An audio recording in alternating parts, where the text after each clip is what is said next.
good podcasts go when they grow up. Harmontown is now in session. Welcome, friends. Welcome, newcomers. Are we Spencerless tonight? Let's not bring out Spencer, sadly. No Spencer. But don't think of it as losing a Spencer. Think of it as gaining a mayor, Mr. Dan Harmon.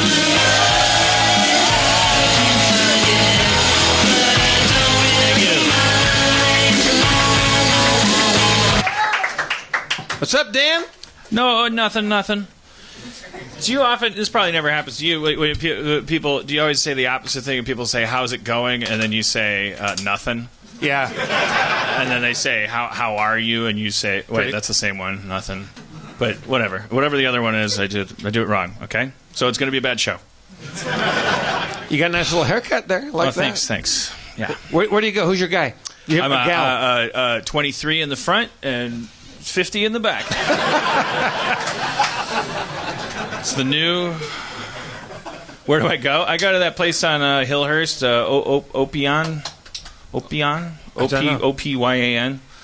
It's decorated like kind of like an Armenian swamp cave. Oh yeah, that place. Yeah. It's Armenian better. Swamp Cave. Like it's rejuvenating. Stay away from me.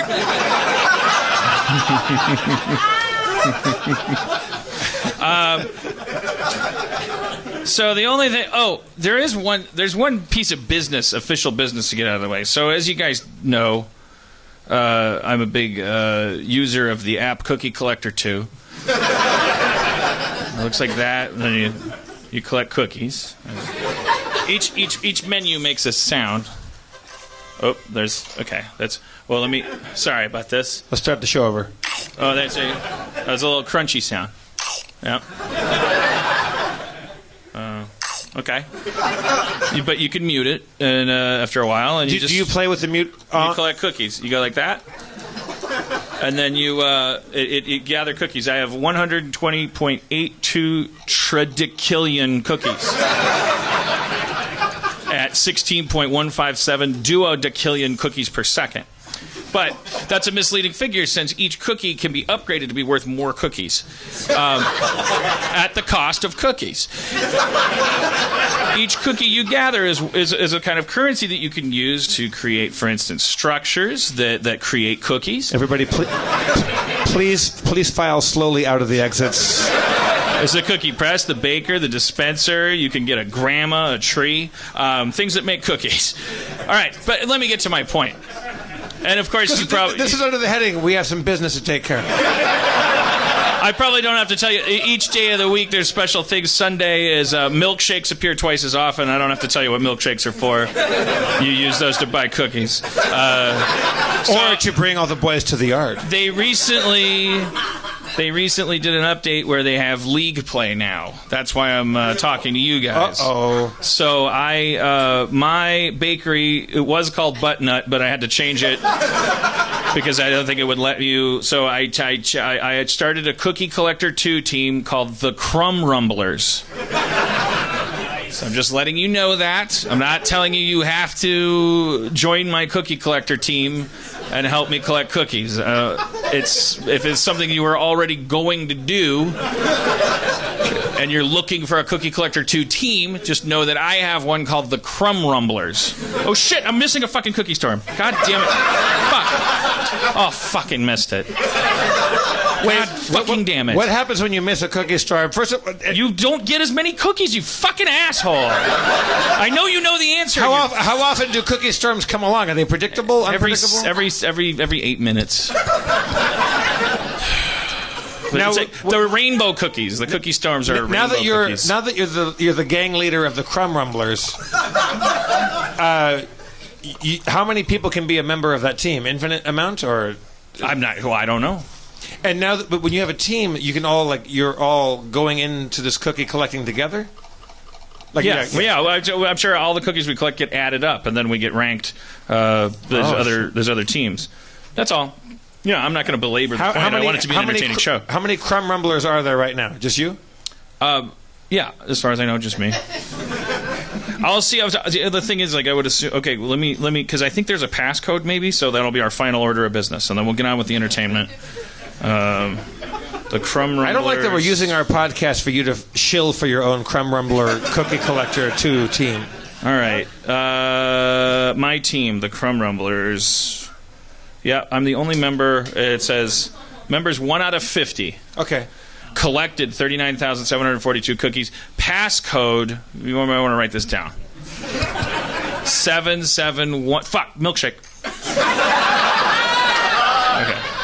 Double milkshakes today. It's Sunday. Double milkshakes. Double milkshakes and Westworld. Okay. All right. The fuck is our show? I think there's probably some people here that are just fans of Logic that are like, what the fuck is this? All right. What was that? Is that your cookies or is that somebody else? We don't tolerate any bullshit with phones. Here. All right. Anyways, okay, so I was giving you that passcode, and then we'll get on with the show. The passcode is 771813. I don't know if that gives you access to my cookies. I don't know if you can use that to, like, buy shit on the... I don't know, but that's that code again. Oh, fuck. 771813. How do you open the new iPhone? I wrote it down. 771813. Yeah. All right, well, listen. So far, I would say one of the best Harmontowns of all time. The Crumb Rumblers. The Crumb Rumblers, sir. Yes. Crumb Rumblers. 771813. And the world famous 771 area It's code. the Crumb Rumblers. Oh, it's the Crumb... Oh, Yeah. wow. Yeah. No, not all one word. Nope. Spaces. Use it spaces. Spell crumb right. Do it all. If you yeah, I don't want any of that Is there a space shit. between Crumb and Rumblers? Yep. Okay. Mm-hmm. The Crumb Rumblers. Just pretend it's the name of a movie, And which it will be. You thought that you might get kicked off for being Team Buttnut? I thought my bakery's name was Buttnut, and I kept trying to create the Crumb Rumblers, and it kept just like blanking out, and I was like, I bet it doesn't like the Buttnut, and I changed my bakery name to Dan Harmon, so now it's the Crumb Rumblers, and I'm in there alone. Now let's move on with the show. Because my name on Transformers Earth Wars, they didn't allow. They changed my name for me. Well, because you wanted to be Negatron. They didn't do it. I was going to do Optimus Rhyme, but they would have allowed that one, but that's already been taken too. So. All right. Well, our team is Channel 101. If you guys want to join us, Channel 101. I don't know if I like Transformers Earth Wars. Anyways, but hasn't Cookie Collector 2 become a competitive team thing now? yeah, and it's going to be better than Transformers Earth Wars. Let's. You guys, I missed out on that whole Amanda Knox thing. You guys, I just watched that documentary on Netflix. Did you? I didn't even know what was going on when that was going on. You know who Amanda Knox is? I do not. Let's watch the documentary. It's pretty interesting. That's all. Well, thank you for clarifying that for me. That's worth a watch. It's a fascinating story. You won't believe it happened right under your nose in 2013. You know, Okay. I just missed out on it. I must have been busy on one of my hit shows. But it was very interesting. Very interesting. You guys looking forward to Westworld? Okay, good. All right, I'm gonna watch that tonight. Let's get on with the show. I can't watch anything because I'm moving places and I have no TV, no internet, no Wi-Fi, no nothing. I'm living in a twilight dark age. Well, you can come over after the show and watch Westworld. Watch it tonight? Yeah. Oh, okay. Yeah. I will. That's a date. Yeah. We had pizza and stuff last night, and then I left the box out to the dogs. Place probably looks Oh, good. pretty bad. I'll have some of that dog pizza. I was just saying the house is probably kind of a mess. Did you have fun in Toronto? That was pretty fun, right? Yep, I had fun in Toronto. Yeah, I enjoyed it. All right. Well, if you guys are in my podcast audience, then you're a fan of quality rapping and the hip hop lifestyle. Just my vocoder down here? Okay, good. Just warm this. Make sure this thing is working. You want to try it out? Just kind of warm up. Do a little vocoder sound check. Yeah, do you have a beat? Yeah, I'll give you kind of one of our old school beats that we're not going to use later on. Okay. Let's do. Check. Yo, rapping. rapping like I'm tapping, rapping and crapping. I'm doing running around a circle, that's called lapping. Lapping up your pussy like I'm mapping your pussy. A cartographing your pussy, saying here's the north, here's the south, here's my mouth. On the equator of your pussy. Tropic of Capricorn on your pussy. Yucatan on your pussy. Archipelago on your labia. Yo, your pussy is a map, and I'm gonna give it quite a rap lap. I'm gonna rap it left and right, and when I get done lapping, go to sleep tonight. Okay, so it's warmed up. It's warmed up. No, I didn't mean any of that misogynistically. Dan, can we try? And if you don't want to, if this is pushing it too hard, like just do like an acapella, like you're like a doo-wop on the corner, kind of just like you just freestyle, like just you know, like singing acapella. But with this? Yeah, can we do it together? Is there a way that you and I can do a little doo-wop together? Do wop do do do do wop wop do wop do do wop wop do wop do do wop wop do wop do do wop wop. Well, my girl's got some titties, and she's walking through the cities, going down Fifth Avenue. Don't know when I see those titties what I'll do, but I'll squeeze them. Gonna squeeze them all night long, then I'm gonna sing a doo-wop song to her nipples like they were microphones, 'cause I'm a man-child, I'm afraid to be alone, so I need a woman in my life. I better stay away from the knives, 'cause I'm lonely, and I'm angry, and I'm bad. All right, well, we're all warmed up. Let's. I mean, $10, that's... You guys got a fucking cheap admission. This is too much program for you guys. Let's bring out our new... I gotta turn this off so I don't keep sounding... Let's bring out our new friend. Ladies and gentlemen, Logic. DJ Logic. Professor Logic. Swag. Psychological. Yes, that was actually my first rap name, for real. Psychological. Yeah, awkwardly enough. And who the fuck is going to call somebody psychological? Hey, psychological, pass the salt. No, definitely not. So, yeah. And then my homie just called me Logic for short. What is Justin Roiland has a kind of, as a rapping alter ego, what's his name? Psychic abilities. Wait, that's a real thing? When he told me that, I thought he was joking. Well, it's a real thing. I mean, he raps in gibberish. He just raps like gibberish words that rhyme. So funny. Yeah. When I first met him, he was like, "Yeah, man, just come to my house." This is very rare. I was talking to him on Twitter because I was like, "I love Rick and Morty," and he was like, "Oh yeah, okay, cool, come to my house." And I was like, "What?" So I was like, "Okay." So me and my wife, we went over there and we met him and Abby, and they were very drunk. And there was like 9 other people that I didn't know, and it was very awkward. But by the time I left, everybody was family, and it was awesome. And it was great. Yeah. Did he make you do VR? Of course he did, dude. He totally did. Yeah, no. And but me and my wife, we loved it. Yeah. Like, I got to get my setup though. I don't have one. I have like a PC, but I got to get like a real like setup. I have you have to dedicate a room to it in your house if you want to do the Vive. The Oculus, the Oculus is lighter weight, but you have to use a gamepad and like you kind of like that's. But I don't know. I can't. It's tough. It's like the VHS beta thing. You don't know what I'm talking about. You're 26. I have no idea what you're talking about. It's the 2 big things. It's like what's going to be the mainstay. DVD, Blu-ray. You might have been around for that. Yes. I know that. And now we're all living in the cloud with young rappers like yourself. Yeah, the cloud is fucking weird, man. Because like I try to go no, because I like to keep all my stuff on the super down low because of hackers. I've gotten like hacked before, which sucks. But they never really get any like real information because I'm like an idiot for like letting them know, like having the easiest password to get in. Like you gave them your cookie collector passcode. Yeah, they got like the easiest shit, you know, like pussy 7 dash, you know what I mean, or whatever. But Pussy 7? Pussy 7? Do you mean, when you say you get hacked, you mean like they break into your like bin of like unfinished albums? No. That's what I'm saying is like, no they way. Just get your like, no, taxes. they just get like, they get like Netflix. and then like, so if you log into my Netflix, it's Bobby, which is my real name, and then Jess, which is my wife's name, and then it's like family, you know? And then so somebody hacked my shit and was like, yo, dude, follow me on Twitter, fucker. I was like, what?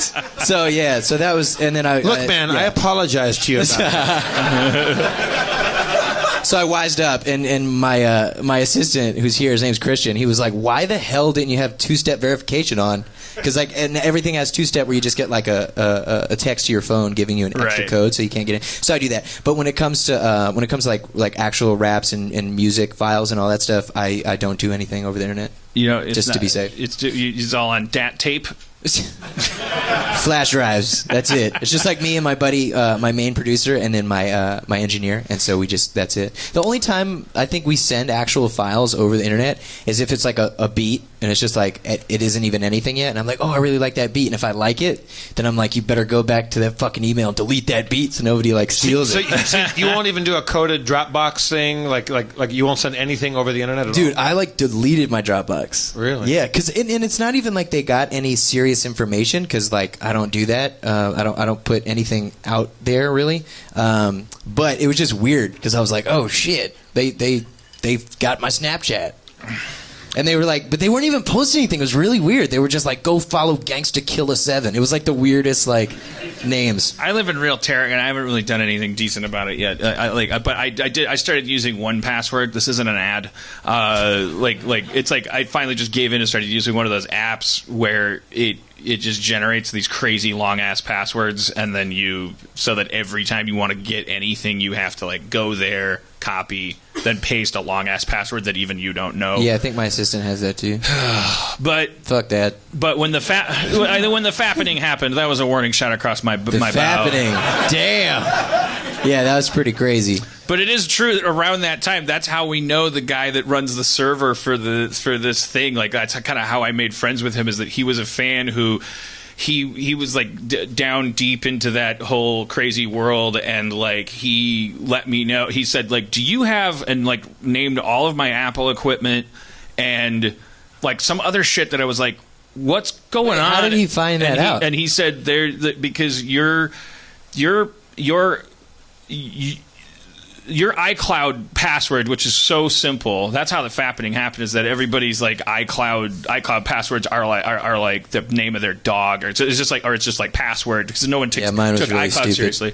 But iCloud gives you your address book. It's just like it was just and so like I get, because I'm somehow ancillarily, if that's a word, related to like some like someone that was fappeningable. Like they had already hacked me. They just hadn't, like, the way it worked is that like you get hacked by like just an autonomous like thing. It's just like a machine that just drills away at your shit on a server somewhere, but then the hacker comes back and opens that treasure chest and pulls shit out, and they hadn't done that, but some people had found the stuff, and so he was warning me. No, that's crazy, but that's like I've actually had that happen to me as well, where people will like tell you, and they're not actually dicks, they just do it for like a weird sport. They're like, yeah, I just went into your shit, I'm just letting you know.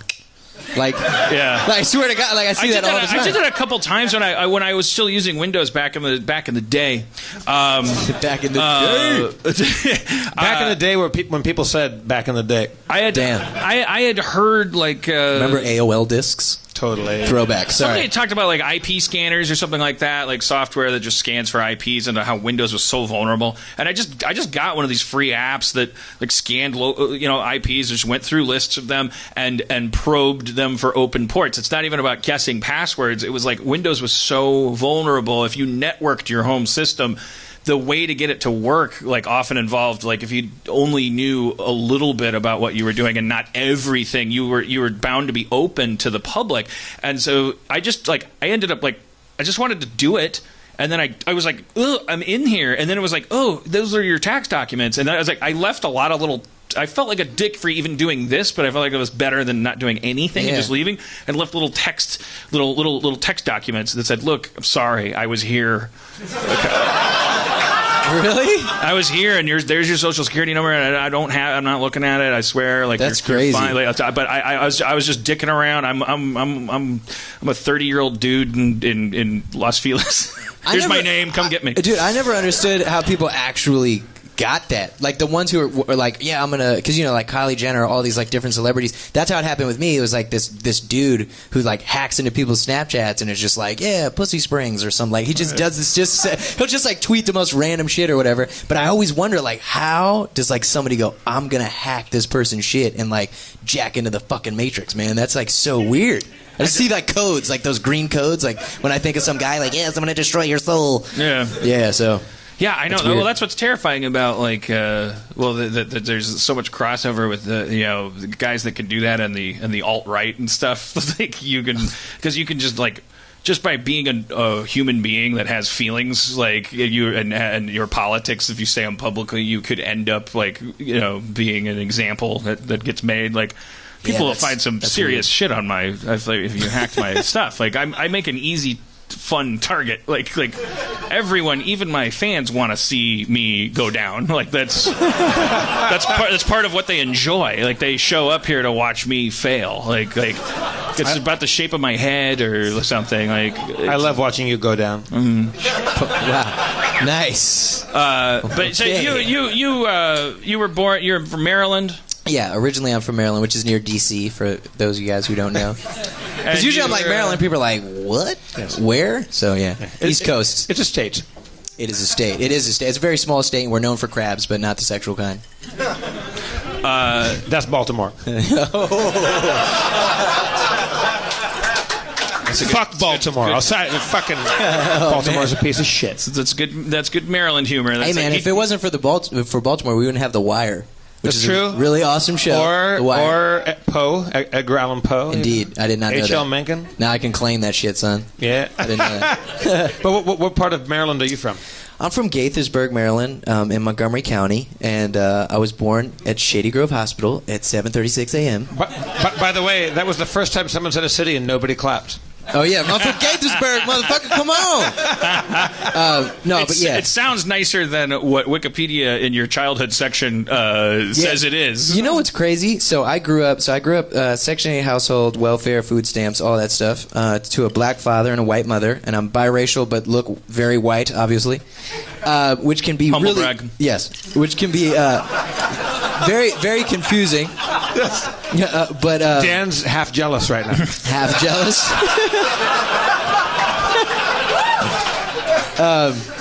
Yeah, man. So I grew up there, and it's weird. It's one of those places where it's like, on the outside, it kind of like looks really beautiful, but then you like take a left, and you're like in the hood, like you're in like a really fucked up area, which is kind of anywhere. I mean, anywhere in the world, there's good places and there's bad places.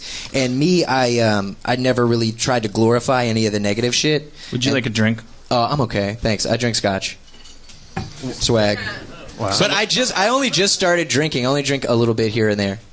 Well, Yes. someone just got fired because we brought this out for you. I never drink. I don't have this water. But yeah, so I grew up there, and it was not that great. It was like was it like bad neighborhood? Like did you feel? Well, it says that your mom and dad were both drug addicts and alcoholics. So my father was addicted to crack cocaine, and my mother she was addicted to pills and alcohol. So I never actually had a father in my life, which is really hard. And then also all my brothers and sisters are, not to get all fucking deep, this is supposed to be like really fun. No, you think they come here for my fucking cookie game? This is why they're... Yeah, you saw how high the bar was when you came out live. Indeed, yeah. And it's not for my hilarious stand-up either. Yes. So it's... lay it on us, go deeper, yeah, go home, okay, so Mr. Logic. It wasn't necessarily about where I live, but my actual household. So all my brothers and sisters, they're all black, and they all look black and have black features. And once again, I'm the only one who looks white. So it was very hard to identify when you're raised in a black household with a white mother. And the crazy thing is that my mother was also extremely racist, which sounds weird because it's like, how's this racist chick gonna like fuck all these black dudes? But like, that's what happened. I don't know how it happened. Well, I mean, but that's what happened. I mean, all men hate women, and look how many people we have together. Like we managed to work it out. Yeah, it definitely works. Misogyny never gets in the way Was of... she racist across the board, or just No, you know what? It was one of those things where I think obviously like. I mean, it's a very confusing thing because some people will be like, well, that doesn't fucking make sense. And I'm like, yeah, I know. Like, I had to live that way, and grow up. And like, and she was super like Bible thumping, like Jesus freak. And I'm a very like open guy. I'm an open-minded guy. I'm the type of dude that's like, I believe in equality for all race, religions, color, creeds, and sexual orientations, like period. And if you want to argue and fucking kill each other, you do it over there. I'm just going to like chill and watch Rick and Morty and fucking, you know what I mean? Like real shit. Like, I'm just going to have fun. But she was like total opposite, and I always think like I don't know how I didn't become a Satanist, like just to spite her. Right. You know what I mean? But it's never too late. That's true. That's very true. But yeah, no. So I think it stemmed down with her family, because I know that her side of the family was very racist. So like my grandparents would never let me like come over, and I'd always be like, oh please, and they'd be like, no, the guest room, because they were balling and we were poor as shit. They're like, the guest room is not available, and I'm like, oh, I'll sleep on the couch. And they're like, oh no, the couch, no. And I'm like, oh, I'll sleep on the floor. And they're like, no, get out of here, you fucking nigger. So it's like, Finally, you found it. You feel Yeah, okay. yeah, yeah. All right. Well, we but- buried the lead. yes, but anyway, so that was like confusing. No, what were we gonna say? Well, what's that like? Like if your siblings look more black than you, Yeah. and you're in a biracial household, Mainly, so it's weird, yeah. you're getting it from both angles. You're not black enough to be black, and you're not white enough. You're not. Totally, Yeah, no, it's really weird. That's what I've had to deal with my whole life, and then leading also into my career, because like literally being called a nigger by your own mother, and then going to school, and then people are like, "You fucking cracker white boy, motherfucker!" Like, and it's like, what? Oh shit! The fuck's going on? You know what I mean? Like, it's like, I better become a successful recording artist. yeah, like some shit better go down. With a built-in audience of 0. But People just keep accusing you of co-opting your own culture. yeah, I know. Going back and forth.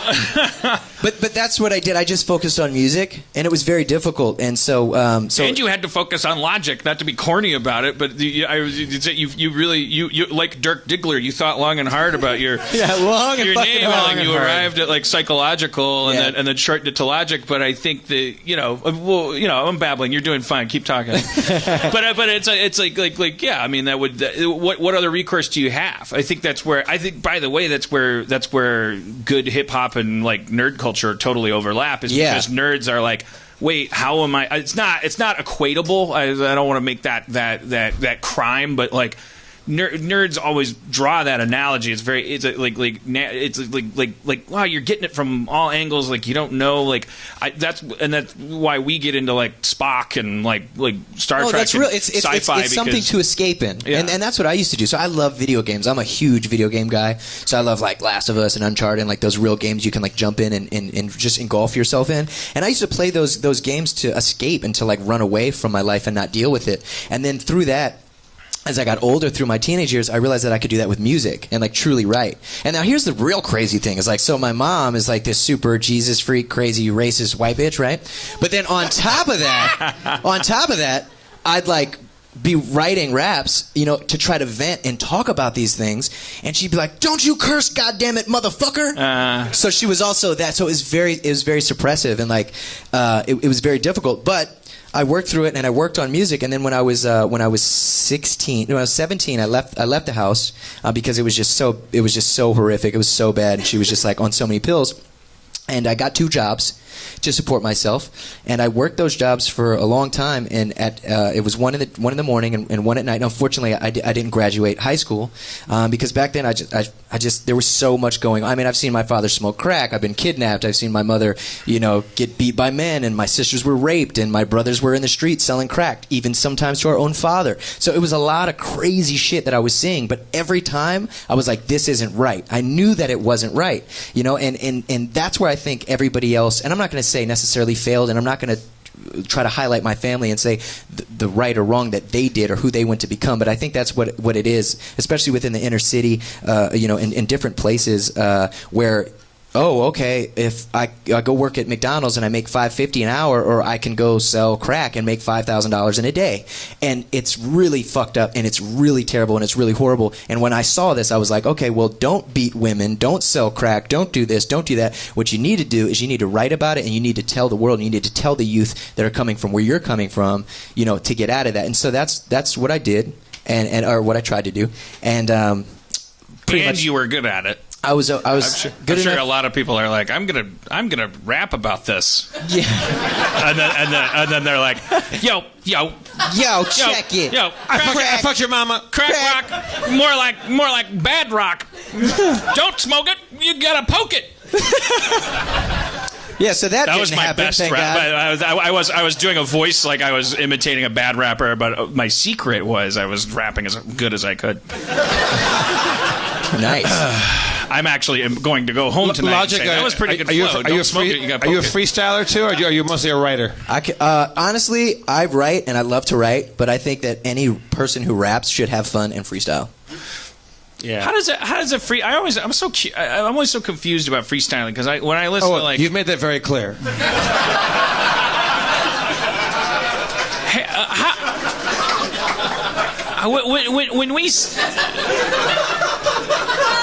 When people are freestyling, like whether it's in a biopic movie like 8 Mile or at This one of feels fucking 8 Mile like B-Rabbit right now. I can't even see like people past like the second row. This is crazy.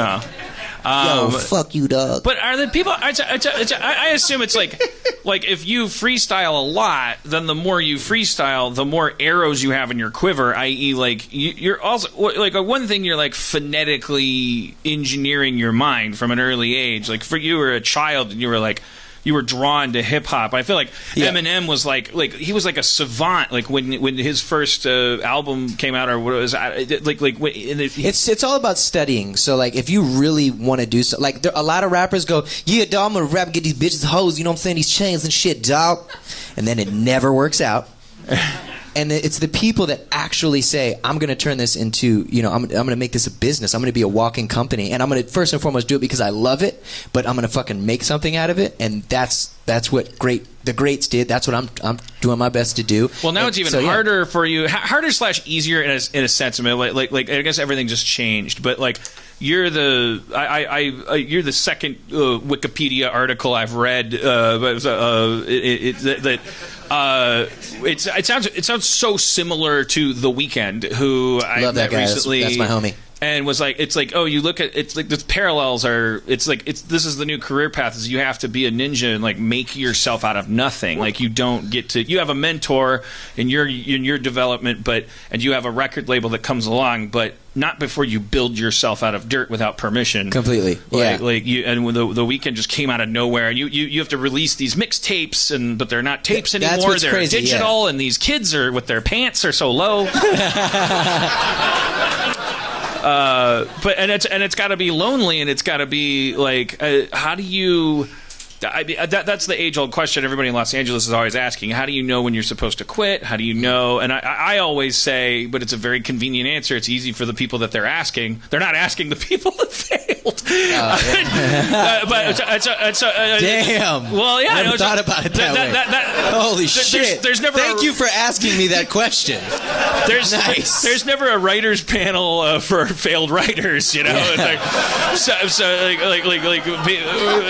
people come and they go, how do you know when you should quit? And I always say, it's easy for me to say, but it's like I do believe this. Like, well, you have to really believe that you would do it for free, and that if you did it for 20 years and then got hit by a bus without ever having it amount to paying your rent, that you wouldn't go, oh man, I wasted 20 years. That you'd go, that's pretty cool. I got to write. You loved it. That's a big part, And I think for me, I'd probably be like dead in jail or addicted to drugs, and that's what I saw. Not to fucking get Debbie Downer, wah wah, but like legit seeing that, I was like, oh shit, son, gotta write these raps, dog. Like I was like, I can't not. After having written about all that childhood stuff and how you grew up, I mean, have you gotten all that out of your system, or is there an endless trove of stuff to write about? Question. Okay, so you have to soon start rapping about your gardener. No, this is the thing. Like your second album ends with like, and And that's what I had to say, Mom, Yes. about Coke. Yes. And then their third album starts, and it's like, My stop gardener- interrupting me at dinner. I'm trying to eat with my wife. It's just a message to fans. Yeah. Yo, my wife is like totally with that. Every time we go out, because I'm like so nice. Because I just can't, but sometimes I'll be eating, like, yo, okay, today. No, it's real shit. I love my fans. Straight up, love my fans. I'll do anything for my fans, except, like, sexual stuff. But, like, so I was at, Hey, you said you're an open guy earlier. I know, yeah. Turns out Not you're that a open. fanophobe. No, so I was at Fry's Electronics today, and so I get there, and there's a lot of, like, young Hispanic males working, and those are a lot of my fans. I have a lot of Hispanic males in Los Angeles, California. And Any you'd like to give a shout out to? yo, shout out my boy Jose and Juan. Those are real people. Aisle 3. Yes. No, but so just being there and like, oh, it's like, some people notice, and some people will be like, oh, hey, Logic, I really like your music, man, and they fucking keep it pushing. I'm like, whoa, that's so cool. Because typically how it goes is, hey, Demo. sup, dog? Oh. Yo, you're on my fucking Snapchat. Say what's up. And it's not even like, hey, how are you? Or like shaking Right. your hand. Like legit. It's like, yo, can I take a picture? Like, fuck, dude. You're gonna like buy me dinner first? Shit. You're just gonna fuck me? You know what I mean? Like, I'm serious. Like, it's like, I'm so down to have a conversation and hang out and whatever the case may be. But it's usually like, what can you do for me? There's been times where I've done a show, had 103-degree fever, was out back, like, I know this sounds gross, but like throwing up and puking my brains out after the show because I was just so sick from doing 45 cities in a row. And fans are like, hey, and they throw while I'm throwing up are like taking selfies with me. So there is a negative side to it as well. But like today I got followed in the bathroom while I'm taking a piss, and some dude's like, hey man, need me to shake your dick? No, I'm just kidding. But he was like but he's just Again, honestly, I apologize.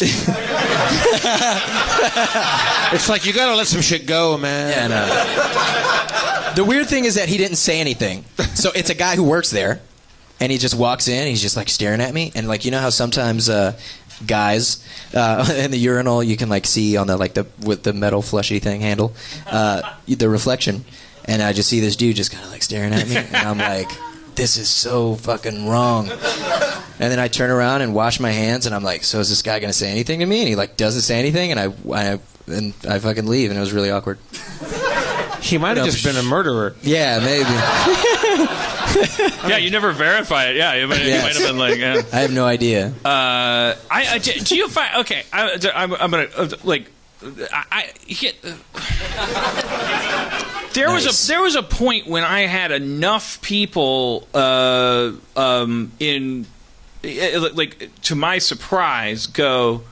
I know who you are. I like what you do. I'm so happy you're alive, etc. The validation that I hit. There was a tipping point where I feel like I internalized it to a point where I can live off of it. It hasn't been cut off, so I don't know how big that tank is, but that I kind of like, I have this self-awareness that doesn't, like, it didn't make me taller or more handsome or a better person even that I did this stuff, but because those people say the things that I always wished that people would say, which is why I wished I would be. I never wished to be taller, more handsome. But I understand exactly what you're saying. That it's like I hit like this Wizard of Oz. You could have gone home anytime you wanted, like, tipping point where it wasn't a bad thing. Like, it was all a lie. It was a good thing that it was all a lie. That it was like, oh, I now know how my body feels and my brain feels when I assume someone in the room is amazed that I'm going through this TSA checkpoint. See, that's why I always... And it makes me less cranky and like it's like this weird, like, I hate admitting that because it's like kind of a douchey thing, but at the same time it's like, I wish I could give that no, that's pill not a to douchey everybody. thing. That's fucking awesome, and I know what that feels like. But I always do my best because here's the thing, like, especially with hip hop and like the younger generation, everybody thinks other people think they're the shit. That's got to be really extreme too. So I mean, that's what I mean. So I always do my best, like, once again, treat everybody equally and with respect and kind, and introduce myself. I'm not even like, yo, I'm Logic, unless it's like a professional setting like this and I'm backstage meeting people. I'll be like, hey, I'm Logic. Or if there's fans, I'm like, hey, I'm Logic. But like when I meet just you know, anybody, I'm like, my name is Bobby. That's my fucking name. I'm not gonna be like, yo, what's up, I'm Logic. And they're like, what? What? Yeah, you know what I mean. So, but what I'm saying is Can I stop you right there? Yeah. Because I was checking into a hotel with my girlfriend, and it was like in Beverly Hills. my hotel name is Mike Hawk. It's a real thing.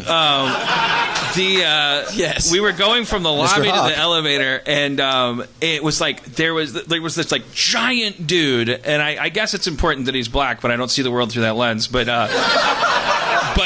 it was like he had a baseball cap on. Like he definitely looked like he belonged in a Beverly Hills hotel, but at the same time because like his clothes were all new, and like he was full of all this weird energy, and he was like dragging a bunch of bags on a cart. But it was like he was a really big dude, and I was like, and then he came out of the elevator, and he just called out to someone that I couldn't, and it was like, "Yo, Sneaks!"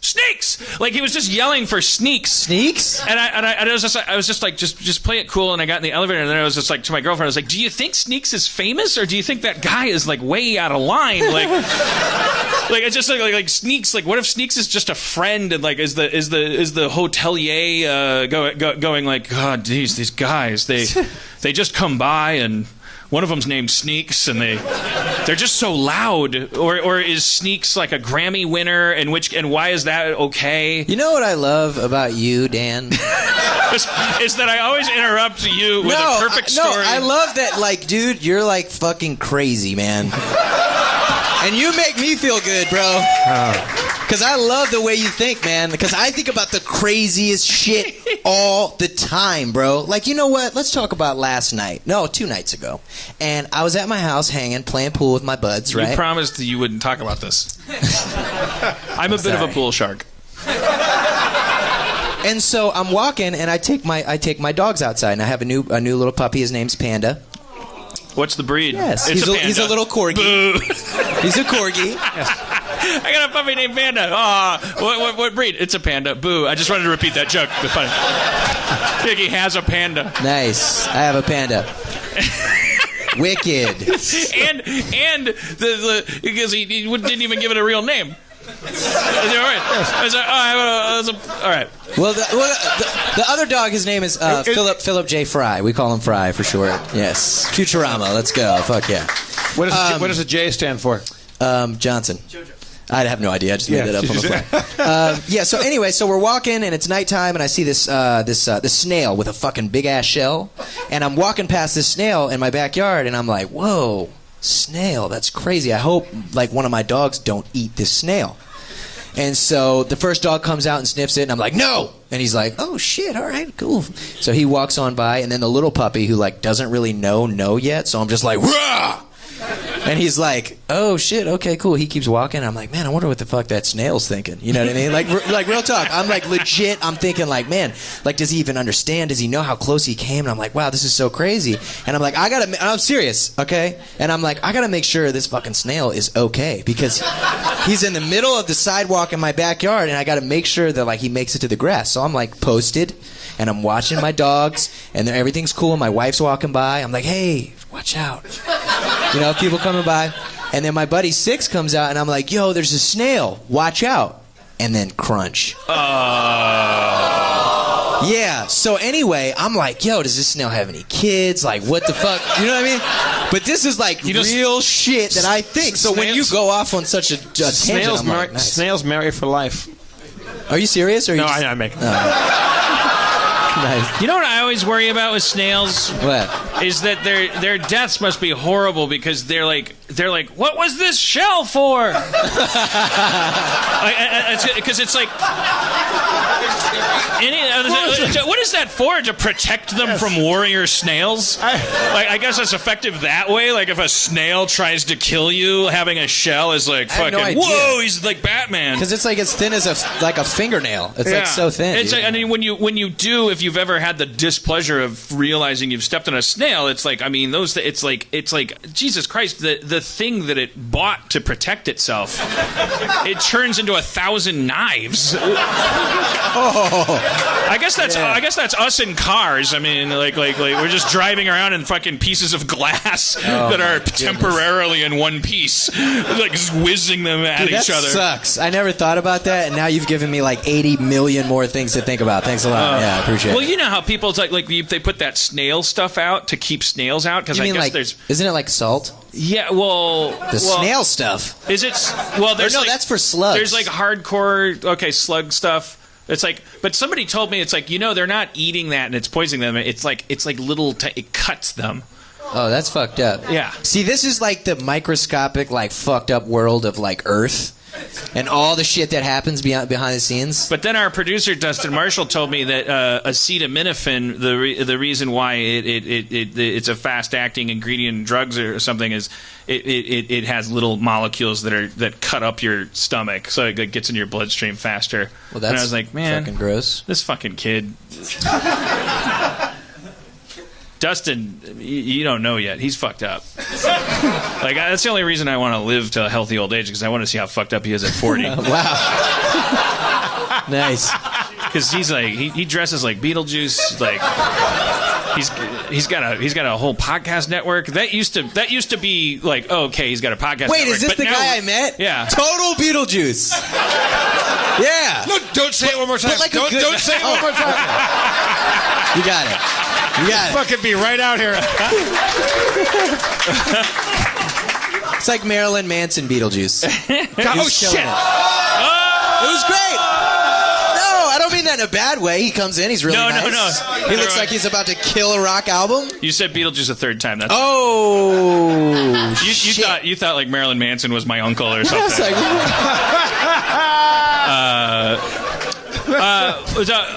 I mean, I got to watch you work recently. I was so impressed. Just I have a bunch of hip hop artists to compare it to, but I was impressed as a creative because you're so young and you've had your own success. So, and I'm sure the lesson you've learned is that you know best, and that that you'd have that Steve Jobs like lobe would be inflamed, which is not a bad thing in my opinion. Like so, it's like, oh, I gotta.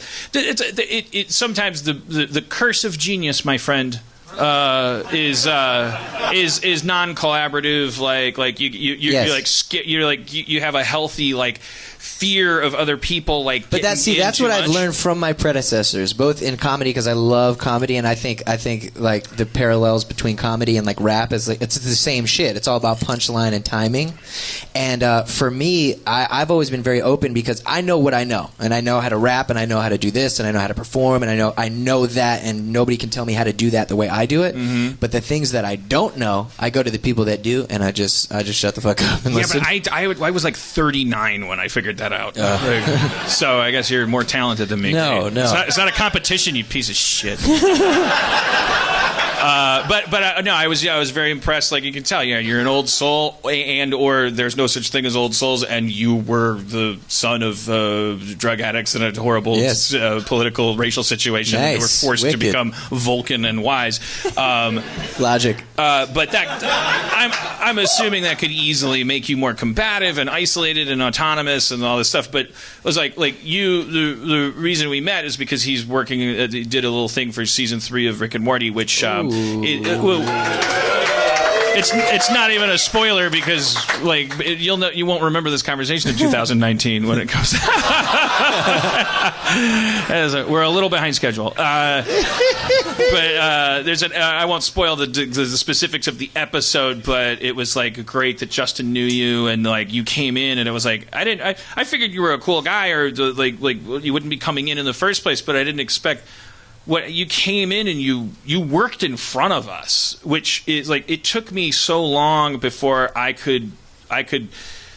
used to like I wouldn't be able to write on airplanes because if someone next to me might be watching my process. Yeah. I could and then when I started doing Community, it was a hit show I did for NBC in 2009. I went through a period where it took me time to learn that it was okay to sit at a keyboard with a screen and have other people looking at the screen while I was like deciding what someone should say. like that was like the equivalent of watching me masturbate or poop. And No, I get it. I totally understand. I don't know When how you say, Dan, that you're watching him work, what do you mean? He came in and like I had written a rap for a thing, and like it was like placeholder lyrics. It was like, let's get it. But you just came in and from top to bottom kind of looked at it, welcomed it, found a tempo for it, found a beat for it, started going through the lyrics and then changing them, adapting them to give it basically a better, it was like the scene when Mozart meets Salieri and and it's like, oh, that thing, and he starts adding. That's what you were doing, which is what fun. we wanted, but it was really like cool. To do it in front of us. I thought it was, and you weren't showboating, you were lifting us up, and like there was no ego, membrane of you being yeah. like, you know what, maybe just let me Are you saying that when you looked at it, that you generate your own beat right on the spot there? Well, no. What happened was, and I'm not going to get too. I won't give anything away. But basically, yeah, like Dan said, and it was really cool to think like, damn, I wrote some shit with Dan Harmon. Like that was like so cool. Like first of all, just walk in the room and Justin's there and Dan's there and everybody's just being super fucking cool. And this is the first time I meet this guy. He's like, yeah, motherfucker, blah blah blah. He's like doing all these raps, and I'm like, whoa. All right, this is my kind of party. So there's this like template, and it's all this like really fun stuff and things that have to do with the episode that wouldn't make sense without him kind of writing it first, because how would I know? And so he does these things, and then what I did is I go, okay, well, let me see what would be a good BPM for this, beats per minute, how fast the song is, okay, and then I went on YouTube and got like a template beat, if you will, just something fun. It was some Tribe Called Quest, and so I got that and I threw it on. Say what? Which song? God Lives Through, which is one of my favorite beats by them. So I did that, and I kind of caught a vibe, and I caught it, and then I basically took what he did, and then rearranged it, and then added things, and took things away, and we came to a good place. But here's the thing: the reason why I think I could do that is because unlike, how do I want to put this? People who didn't necessarily grow up in like the Twitter era, you know what I mean? I had to do everything in my career in front of the world. Right. Which was hard, because once again, there's people like, even in fucking rap, think about going my whole life being like, you're white or black or this or that, or you're not this or you're not that. And then you go to hip hop, which is predominantly black, and I'm like, hey, my brothers. And they're like, no. And then I got to do a whole album about my life, and they're like, okay, kinda. And I do a second album and really bring it home for the brothers, and they're like, all right, you're cool. You know what I mean? So it's like... But don't go in that house. I thought you were a movie. I don't know. I don't know what I'm doing. So that was I just felt like I was... Grandpa's sleepy. Watching. But that was it. I was just imagining all black people saying things, and hey! I was adding to that. What's up, child? Grits. Oh man, it's cool. I'm black. But yeah. It was fun. It was great. So I was impressed by that, and you're but you were impressed with my rap writing, obviously. This is a real thing. Like I don't know if you're doing like a bit. I was actually impressed with the raps. Like it was so cool. Man. I thought something was interesting. It was make a good segue, because this is something that I would ask you regardless if this had come up in that conversation. But it's one of the first things that came up is because I was going for authenticity with my template rap. It was festooned with the N-word. Yes. And I didn't know. I guess I kind of. So basically, what happened was, by the way, there was the word nigga all over this shit, right? And I come in and I tell him this. I was raised in this household. This is a word that I use. It's a part of the culture. It's hard to explain. But within my music, I never use this word unless it is unless it's hilarious. Unless it's commentary. Yeah, exactly. Unless it is a true representation. Do you understand? Unless it's being used to discuss the issue. Unless it's being that's a used real to thing. discuss... Or if it's in quotations, like if it's part of the conversation that's happening, maybe, or kind of something like that. But it's like, all right, just understand. Like I've always had a rule that until people know and understand, because it's just a word that's in my vocabulary. Growing up in a black household, having all black family and friends, and it is what it is. It's in my vocabulary, and I didn't. have any of No, that. no, but there's a difference though. It's I know. you're not a racist man. You're a writer. You're a comedian. Like you use this to write. So I come in And I try I'm to like, liven up Monopoly games. Yeah. Nice. But yeah, so I basically was just like, And showers are boring, and you're always looking for a new thing to call your friends, and like, all right. Anyways, nice. it's just All right. Dan, leave it. But I thought it was Don't take it there. But I thought it was an interesting topic. Because what I like about it is like there's this the dichotomy of bad word, good word, use the word, don't use the word. It's all preference. And there's like, and this is where we gotta get racy. No, I'm just kidding. Okay, that was a terrible joke. Anyway, so no, but like it's all like, there's things that my mentor said that you never argue about. Like race, religion, politics. Just there's certain. It's sports. It's like a thing that there's no right or there's like, no resolution. Yeah, exactly. So it's like almost with that. Like here's how I feel about the word. And if when I go to concerts and I see the majority of the demographic who are attending concerts, they're all white. So it's like, if it's like Wu-Tang Clan ain't nothing to fuck with, nigga, blah blah, like whatever. It's like, don't get mad at the kid. Like you put it in, you put it in the song, and they're reciting the song, and they love you, and they're paying to see you. It isn't a racist thing, you know what I mean? It's not from that place. Anyway, so I just don't like to fuck with that in general. So I was just like, yeah, I'm not gonna say that, and he was like, cool. Right. No, Long story short, I expected for I. Context. That's what I was gonna say. It's all about context. Like when I explain like my mother being racist, or like on the album that I'm working on, I won't super get into that, but like I'm rapping from the perspective of a black man who told me that I wasn't shit but a white boy, and he was like, "You just a white boy, nigga." Which is like so, but no, it's really funny because it's so like that doesn't make any fucking sense what you just said. And so in that context is when I'll use the word. But I love that idea that language can be thought, and that it doesn't have to have these electric fences about it. But at the same time, it's not as simple as this libertarian linguistic policy of like, let's let it all slosh together, because the most racist shit will be cloaked in false equivalence. People will go, "Oh, I can say this, but so and so can't say that." It's like, yeah, context and history and all these things. So on one hand, you definitely want all of that in place, because that's part of language and history. It's like that. To me, the enemies are people who are certain about things and who have rules for other people about things, and the people that will quote unquote solve any problems we have with anything really are the people that are so uncertain that all they have is to focus on is their own gut and their own instinct, and they have like this code. And I thought that was, I'm sure you're not the only one, and it's kind of like that made me that gave me like a whole, it just, I don't know, it just made me happy. I was just like, oh, that's so cool that word can be like any other chemical in a chemistry set. It can be like, yep, there's sulfuric acid, and like you can use that to, like, different people have different rules for how much of it they use and what circumstances they use, and it's like their own relationship with it. I was like, that's what it is. So basically, that's the solution that word is like your snail. I mean, my guy's thinking about the craziest shit. Because my rule is very simple. I use it constantly when I am alone,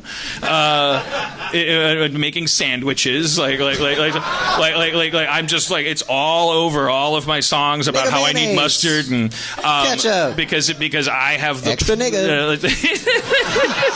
It's just me. It's like I refer to myself in the third person as that, and that I need more mustard, and Jeff does the same thing. Oh yeah, no, it's like Worcestershire sauce in my house. Like it goes here and there. Yeah, I literally will use it as a pet name with my girlfriend. Like I'm gonna Are these real things? We have to trust each other. Is this a bit? Is this a real thing? No, it's for real.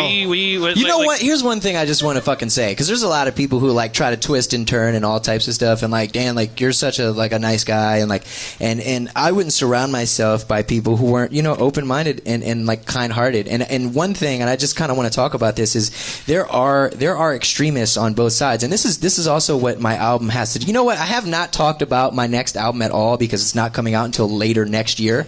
But one thing that I will say about it is it has to do not only with race relations, but it has to do just once again with the equality of all men, women, and children, regardless of race, religion, color, creed, and sexual orientation. Because I believe that we are all born equal, but we are not treated equally. And when there's amazing people, you know, like yourself, and I'm sure everybody in this fucking crowd, because you guys like love these guys, you know what I mean? And what this show represents is like when people will try to like pull the card and like flip it, because I believe that there's extremists everywhere, you know what I mean? And even like with Black Lives Matter, for example, right? So when that hashtag was going around, you know, there was people tweeting me and saying, why aren't you hashtagging Black Lives Matter? Were you not black? And it's like, whoa. Like, why would you say something? Like, first of all, that's like the most racist shit, and you're trying to, you know what I mean? And I think that there are extremists in everything, you know what I mean? There's white extremists, there's black extremists, there's this, there's that. And I think, like, for example, like, just to bring this up, like, Black Lives Matter, what that term means, and this is just what it is, represented from the black community, is that there are black men, women, and children being murdered, and you know, they're just saying, like, we matter too. You know what I mean? That's all it is. And then there's those extremists who would be like, all right, let's go kill a bunch of white cops or blah, blah, blah. Or the extremists who would be like, you know, on the other side. And I guess all I'm trying to say, and this is one thing, whether you know me or you don't know me, is that I'm here to represent fucking mankind and good people like yourself who can joke around and have fun and respect everyone. So, swag.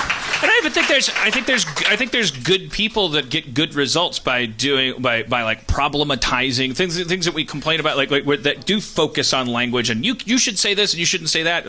Be mindful of when you say this or that. Like there are important like goalposts being moved by people who think that way, and there are also horrible vampire people who are like, oh, you can police language? Well, now I just found myself a new bridge to troll under. Like I'm so comfortable here. And I always say, like, the litmus test is if you're doing something that you consider activism, like if it's not just expressing yourself, which should be joyful and easy for everybody, but as a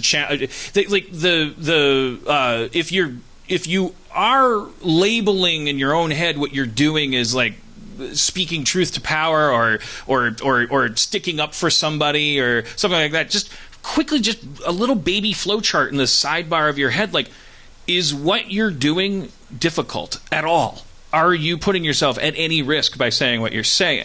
And it's not to say that if the answer is no, you shouldn't do what you're doing. It's just remind yourself of that. Have that compass on your dashboard next to everything else on your dashboard that should all be yours.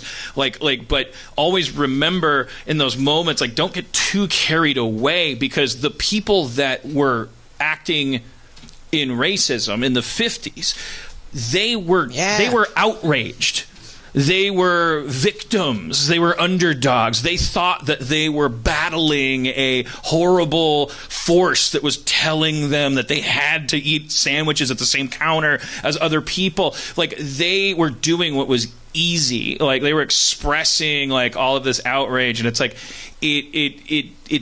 we need to, like, that's like the big cane that I shake at young people is like there's probably a kind of like one-for-one analog between you and some old white dude in the 50s, like what, as far as the amount of battle you're fighting with this tweet, like you're the tweet, the hashtag. That's why I think it's all bullshit, because there's people out there saying, like, when they're like, why don't you do this hashtag? It's like, no, fuck that. I'm gonna go do a whole album about it. I'm not just gonna do it so it lives in the moment to look cool. Like, don't argue with me. And I think at the end of the day, man, it once again, like, I like to argue. I enjoy it. I love to have debates and crazy conversations with people about race and politics and religion and fucking my favorite television show or cartoons or anime or Rubik's Cubes or whatever the hell I'm into. But the thing is, like, I love doing that with like-minded individuals, open-minded individuals. Like, you know, when I was young, my mom was super crazy about Jesus, and now I'm like, I don't know if God exists, but I believe in an energy. And there's certain people that would be like, no, fuck you, you're going to hell. Jesus exists. It is what it is. Like, do you know what I mean? Yeah, and then other people going, that's a damn shame because people that believe in an energy burnt women in the Salem witch trials, and it's like it's that conversation is about whether or not you should think what you think, as opposed to the other person going, oh, thank you for that information. When I was young, I did blah blah blah blah blah and blah blah blah blah, and then you both go, and then you're like both your brains are a little bit bigger. Yeah, like even if you don't agree with someone, no, this is a real thing. Like I've had conversations and they're like, you know, and this is why I've always been kind of scared to have these talks, and that's why I'm excited for my whole next album, because it's not just about black and white and this and that. Once again, it's about everyone, and it's like I was so scared for so long to talk about this shit because, like, as soon as you bring up, you know, black men and women in America, it's like, oh, what'd you say? And they fucking, you know, every little thing, or this or that, or whatever, or religion, you know, and it's just this, like, thing pointed at you, and it's like, man, instead of being scared to talk about it, I'm going to talk about that shit, and I'm going to bring it up, but I'm going to do it in a way that hopefully educates, especially the youth, and just being open-minded. If you're Baptist or Catholic or this or that, like, and you believe that, that's cool. If you believe that the dude who goes to church on Saturday and not Sunday is going to hell because of that, cool.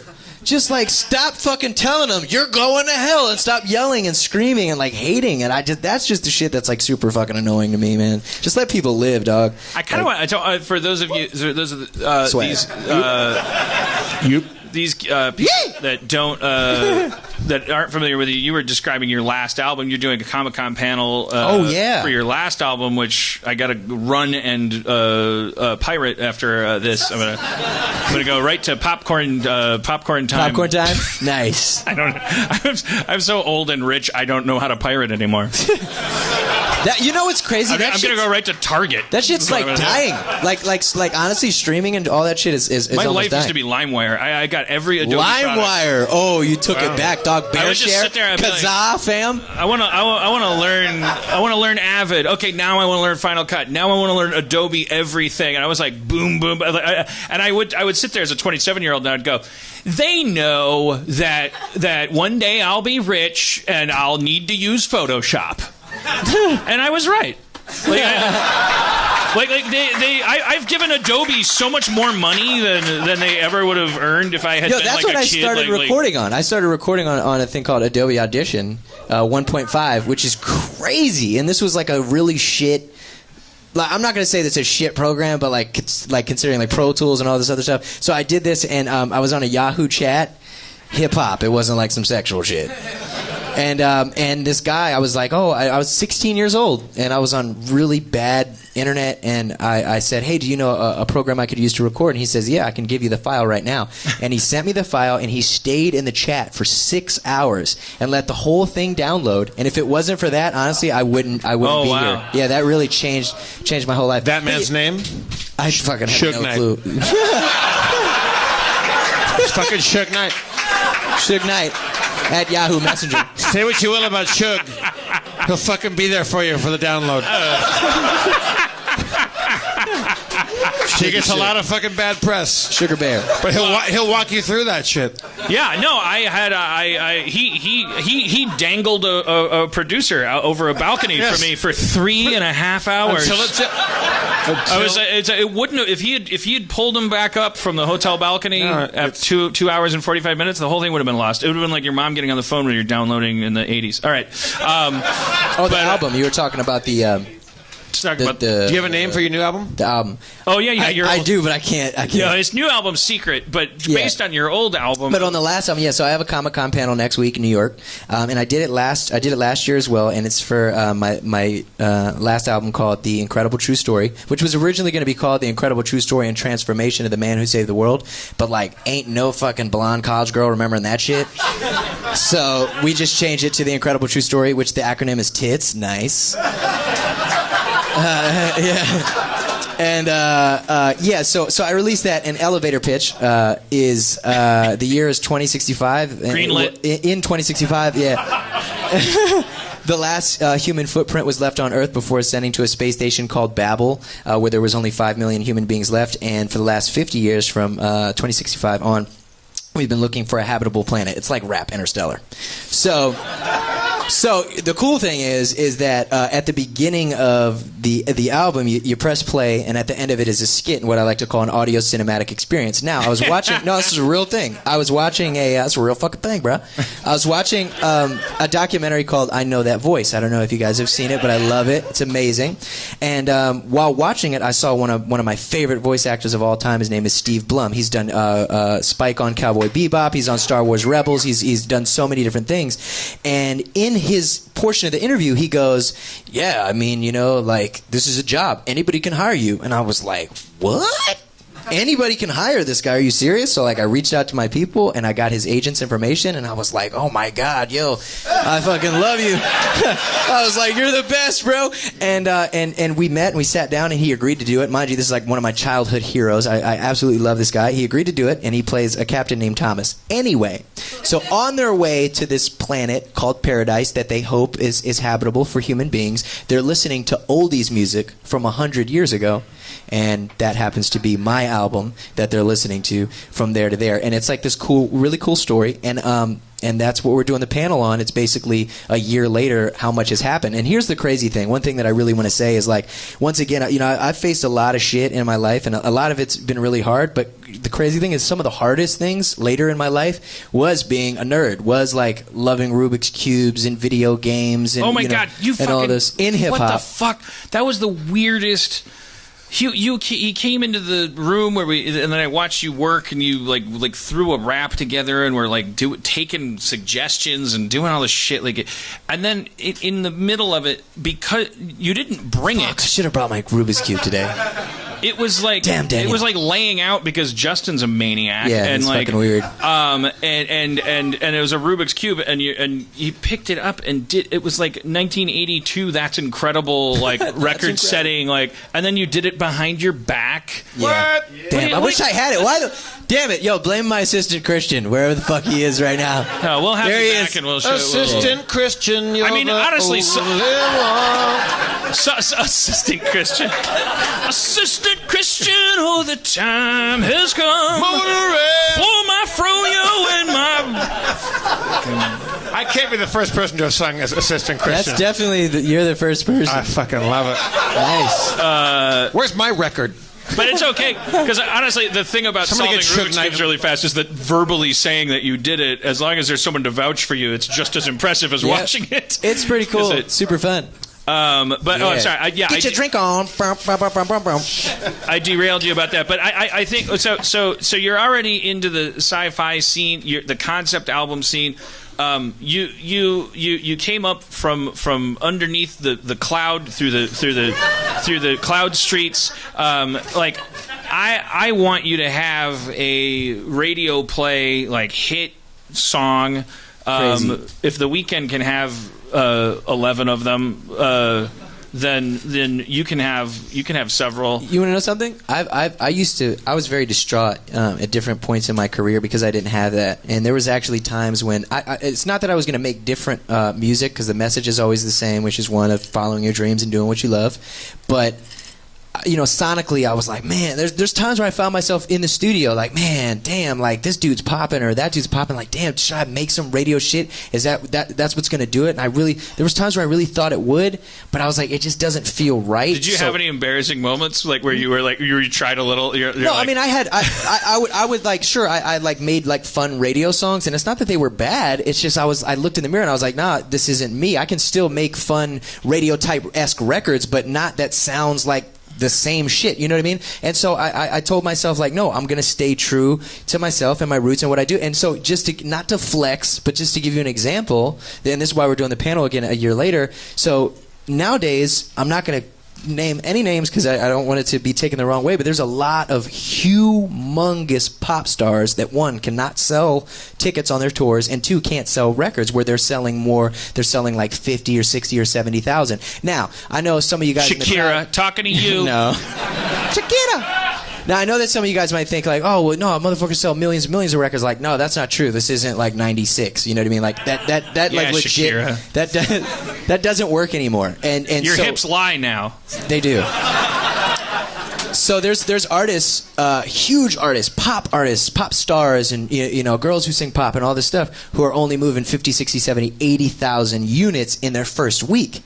And so I said, fuck that, because of singles. And I said, I'm gonna make albums. I want to be an album artist. And in my first week on my last album, I sold 135,000 in the first week. Yeah. This is like, everybody keeps arguing on TV panels. They keep going, oh, television, where's television going? And where's, and I'm like, it's like, it's not like I'm the only one that can see it, but it just seems like it's so obvious. Like, all you have to do is just look at the MP3 threshold that the music went through because of the lower bandwidth, because a song began as a thing that was, it was 3.5 megabytes, and there was a tipping point we hit where the music industry was in big trouble as it knew itself, and then there was all this argument about, should we sue this technology and all this stuff. This happens over and over and over again. I was a communications major in college before I dropped out a week into college, but I did take the one class where this has been happening since when TV got rolled out.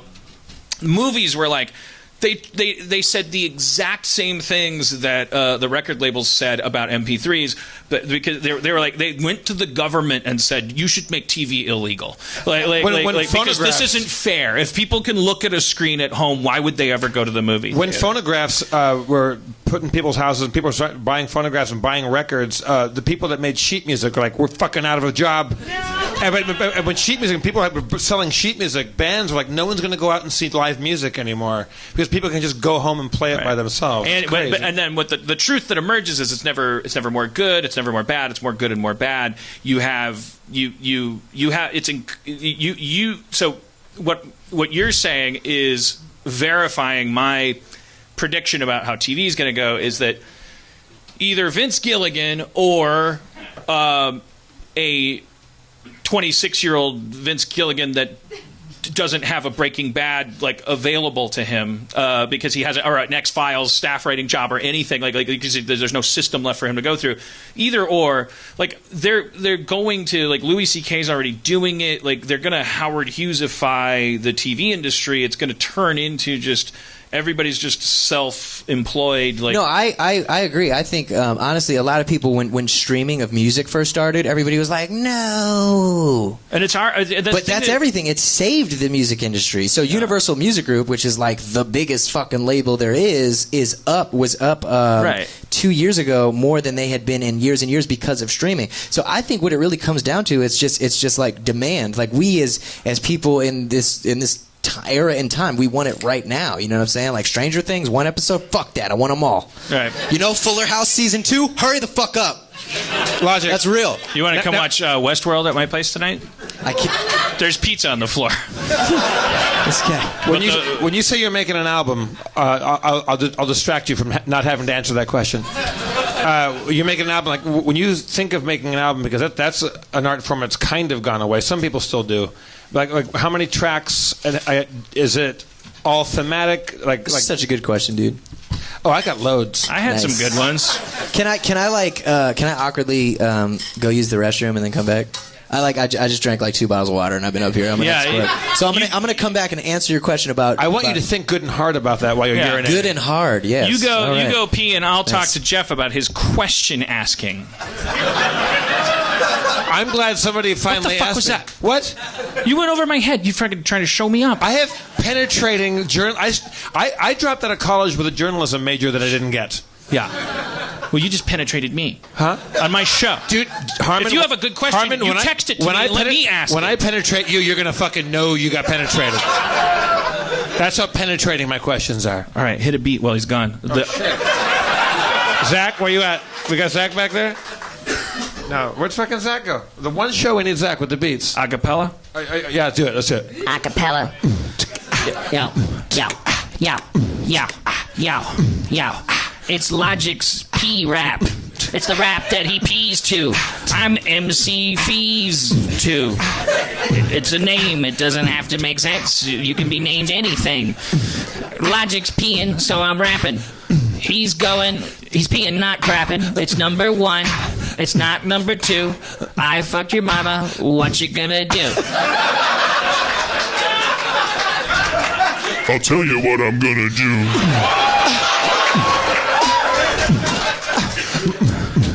Well, I'm that mama you said you fucked. Oh! My name is DJ Truck. I don't know why I'm rapping. I'm usually a DJ by trade.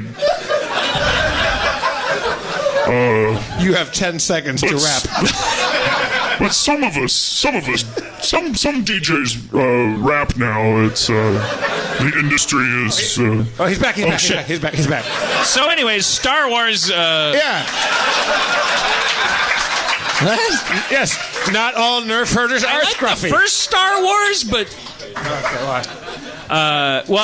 Tell us about your pee. How'd it go? It was awesome. Do you guys know Dolly Parton's playing the Hollywood Bowl? Yeah. So she's so I'm good. Dolly Parton. I don't. That's. Are you a Dolly Parton fan? No, but check it out. So my mother-in-law is, and shout out my wife who's sitting back like fourth row. Love you, baby doll. Swag. No. So anyway, so we're in the car, and she's like, "Oh, babe, take a picture of that and send it to my mom." And I'm like, "What are you saying? What are you talking about?" She's like, "Yeah, just tell her we're at that concert." And I'm like, "What? That's fucked up." She's like, "Yeah, it's my mom's favorite artist." Wait, she's there right now, Dolly Parton? Yeah, Dolly Parton's at the Hollywood Bowl. No, Tonight? Yes, but here's the crazy thing. I know. What am I doing here at this fucking shit show? Is while I was in there taking a piss, Dolly Parton TV guide just staring at me. What? So it was real nice. Like a current one or one from the 70s? No, it was definitely like 1906. I saw Dolly Parton play at the Greek Amphitheater, which is one of my favorite places to see anybody. Really? And everybody in that place had a good time. Everybody laughed. Everybody cried. She tells the greatest stories of all time. Can I ask you a quick question? Yeah. Because like I've always I played the Forum the last time I was in LA, and that was a lot of fun. And I'm not necessarily. I don't know if I want to go to the Forum again because it's awesome. Yeah. But it's in the hood. No, I'm just kidding. It's in Inglewood. I'm just joking. But I've always wanted to do the Greek. Play the Greek because there's no bad seat at the Greek. But the thing is, it's like just capacity-wise, it's only like 6,000. It's pretty small, but I heard, as Neil Diamond said, it's where great musicians get to go to when they die. Like that's the place to play. Okay. Supposedly it's a very satisfying place. I feel like it would be a lot of fun, but I heard that it's kind of quiet. Is that true? No. Okay. I've seen a lot of shows there, and I've been in the front and I've been way in the back, and it's pretty tasty audio there. Fucking noted. Yeah. Although, but then again, I don't know. Like for rap, because it's in a residential neighborhood. What you say? Because I'm black, it's not going to work. Yeah. The property values are going to go down. The next show's tickets will be lower price. It'll be like $2 a pop. John Tesh, $2. What happened? Oh, a black show. Dolly Parton looked out. You know the song Jolene? You know Jolene. It's a great song. I don't know that much. She looked out at the crowd and she goes, "You know, I don't mean any offense, but I'm looking out at my audience, and I know my audience when I come to Hollywood. But I would like to sing the first verse of this as drag queen. And 4,000 of the 6,000 people stood up, and they were all drag queens. Really? Oh yeah, it was draggy as fuck. It was real good. It was really draggy. Dolly plays every instrument in the fucking building. She plays the horn, the piano, like the violin. Really? Oh yeah, guitar. She plays everything. I didn't know that. Yeah, Dolly puts on a program. And last time I saw Dolly Parton, it was on Hannah Montana because my wife was making me watch it. That's what I was telling you in the green room. Is that Miley Cyrus? I heard that, she, because Billy Ray was I don't know, contemporary of her. She hung out a lot. And so Miley Cyrus cites Dolly Parton as a early kind of mentor figure. She tells the most inspirational, sad, beautiful, heartwarming story about I forget the name of the small town that she grew up in, but it's quite small, and I didn't even remember the state. Tennessee? Where's she from? Tennessee. And her father was real down to earth, real just good, well-meaning, moralistic father. And when she got really famous, they erected a big statue in the center of town of Dolly. And he kept saying to her, don't let this go to your head. You're still Dolly. You're still the girl from the small town. Don't ever let this become who you are. And that statue doesn't mean anything. And she's like, yeah, but it's my statue. I made it, Dad. And she's like, yeah, but don't get a big head about this. She found out many years later that in the middle of the night, he would go out and clean the bird poop off her statue. Damn, that's awesome. What a good story. I Dan, wanted you to look hate bored. him so bad. No. You look fucking bored. I wasn't bored. I was fucking lost in fucking family rage. Oh my God, this I was incredible like, story. that fucking asshole. I hope this ends with him dying. I was like, no, what you were seeing was me go at my therapy exercises. I was like, he loved that dick. statue more than anybody else because it was his little girl and he wouldn't let any bird shit on her. It was fucking great. All right, well, let your little girl think she's bigger than your So town what were you if going to she ask gets a me? statue. Before I pissed, I took a piss. Oh, well, yeah. Tell me about when you say you're going to make an album now, which is a dying art. Because like, when we grew up, albums were a thing that the story got told. Or even if they didn't mean to tell a story, they would arrange the songs in a way that if you could play a record from front to back on the first side and flip the tape or flip the record or whatever, like you were going through this journey. So like if you're one of those people and you would clean your weed on the if it was a like total concept album, it would fold it open, and you could clean your weed because you pinch it up here and the seeds rolled down into the middle. So Logic. Nice. So when you're making an album.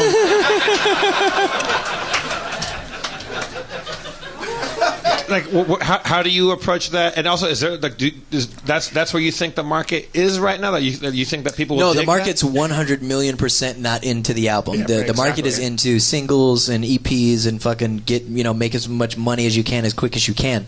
And once again, that's where I had to defy the odds. I mean, even with my last album, it was a rap album about space. But I mean, imagine me walking into Def Jam, okay? Like, Def Jam, and being like, yeah, so I got this cool idea about, like, space and rap. How's that? And they they're said, like, what? And I'm like, fuck you guys, it's happening. Are there any? There's a lot of amazing stories throughout music history of one person, one of the few great artist-loving record producers, like label people, that would stick their necks out and say, "No, we need to make this record because this is going to be important." And the top of the head of Capitol Records said, "No, nobody wants to buy that shit." But it ends up being Dave Brubeck's Time Out, the biggest jazz record of all time. Wow. That nobody ever wanted to make. Are there still people that you think, do they even exist in the record industry that would stick their necks out and support an artist doing that? No. Just because there's no money in it. No, it's not that. It's like, who supported me was my manager, but he's also my best friend. So I'm signed to an independent visionary music group, and through that we did a partnership with IDJ, which is Def Jam, which is then Universal, is this whole fucking matrix. And yeah, I mean, we had to defy a lot of the odds. There was a lot of things that they were like, we don't want to do this or we don't want to do that, and we were like, fuck you, gonna do it anyway. Right. And we did it. And the reason we had that leverage is because of the things like the mixtapes. My man's checking Twitter. Because I'm just kidding. I'm joking. The moment the guest turns towards me, Dan checks right the fuck out. Nice. But obviously that's my luxury. I'm sorry, I'm visible that I was checking on our sponsor to see if what the fuck we're supposed to say about their product. Nice. I wanted you guys to be doing what you're doing. Oh, it was okay. good. Right, it was a good opportunity for me to look at this. I'm sorry. Yes. I don't even know what we were talking about. We're talking about the album making process now. Yeah. So is your next one? Can you say is it going to be another like thematic? It is. It's Bowie-esque Ziggy Stardust journey into. There is a huge theme. I'm really excited about it. I wish I could give you the title now, but I can't. Is it called Crumb Rumblers? Because that would be fucking. No, you know what? I will give you the title to my next album. Well. Exclusive. Looks like there's a Harmontown exclusive here. This is a real thing, because you know what? Because everything that we've been talking about, I think it'd be great, and it's not too crazy. It's just the title. Before I give you the title, I want you to know that it is a word that I created. I formed. No, it's not that word. Nas did that. But it's two words that I put together, and basically the definition of it is the cultural evolution of man from scientifically proven, the first man and woman from Africa, and then how over time culturally evolving into a lighter and lighter and much more fairer skin. So the album is going to be called Africarian. And it's real shit, and it's about me being black and white and seeing life from two sides, and once again about that cultural evolution and how you can go from the darkest of skin to the lightest of skin, or the Aryan Brotherhood, if you will, who believe that they're pure of blood, when at the end of the fucking day we all have that in our blood, and we all have so many different ethnicities in our blood, no matter how pure we think that we are, and that at the end of the day life should be about peace, love, and positivity and equality for every man, woman, and child that walks the earth, and that's what I'm saying on this entire album. I'm going to buy that record. I'm going to buy that record. Right. Here. Exclusive. Yeah. I think what you're saying is that humanity could use a good shave. Yeah. And they need to understand that they need to stop thinking that they need to choose between price and quality to get an amazing and affordable shave. No, that's like legit. Like that's what the fucking album is about. Yeah, exactly. That is like exactly what it's Dan, about. I'm sorry to interrupt, but you're not talking about Dollar Shave Club, are you? Wait, no. But are you? Speaking of are you which, talking about Dollar Shave Club? You're certainly talking to their me. language. Yeah, I mean, it sounds like you're talking about maybe my favorite place I just read in my texts about called Dollar Shave Club. Which part? Which line? I just DollarShaveClub.com delivers amazing razors right to my door. Where's the camera? Hey. For a third of the price of what the greedy razor... They really wrote that? Wait. Hey, guys, Logic, Dan, bad pitch. Let's just kill two birds with one stone. Logic, keep the text there. Okay. Can we put a beat on and maybe try to wrap this shit? Well, can I have your phone so that we have our talking points and we can Dollar Shave Club and if you're listening and you gave us money from Dollar Shave Club, we'll back clean up at the end of this experiment, and we'll just tell everybody about. I mean, hit the points, but let's put a beat on before you get peed on. Okay. Yo. When you shave, you want to save. You don't want to spend, you want to mend. Dollar Shave Club bringing quality. I'm talking about equality between the bearded and the clean shaven. I saw your mama, and I'm going to be saving money. Check it. When it comes to the better shave, you know it's better than. Come on, girl, get the shave down your Netherlands. I'm about to get it, about to make it work. I'm about to make it twerk for an amazing price. It's real nice. Shit, buy that shit twice. Here's your chance to see why over 3 million members love Dollar Shave Club. Okay, that's not going to work. Go. DollarShaveClub.com. DollarShaveClub.com. Dollar Shave Club all day long. DollarShaveClub.com. Yeah, we're shooting like a movie. Matter of fact, we're shooting like a Uzi. The Executive Blade. That sounds like another Blade prequel. Yo, graduate. Give yourself a tassel. Don't deal with the drugstore hassle. Just go past the checkout lines. Go home and wait for the shave to be delivered to you. Yep. Word. Yeah. Yeah. Word. Suck yo. it. Yeah. Yeah. Whoa.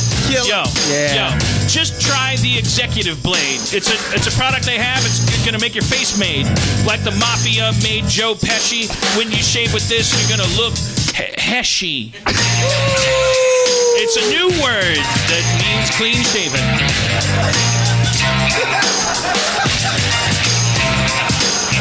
Dollar Shave Club is confident in the quality of their product. You can get your first month for free. Yo, you don't even have to give them pee. Just pay shipping. Just pay shipping?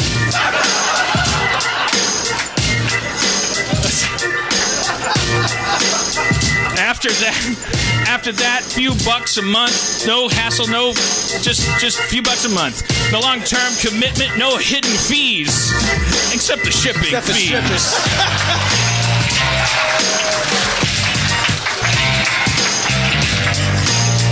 Yo.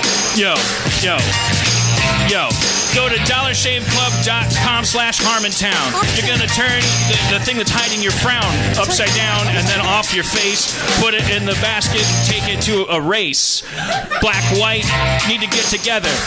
Tickle your skin like a feather. Oh, you're so soft. I don't know you're ethnic.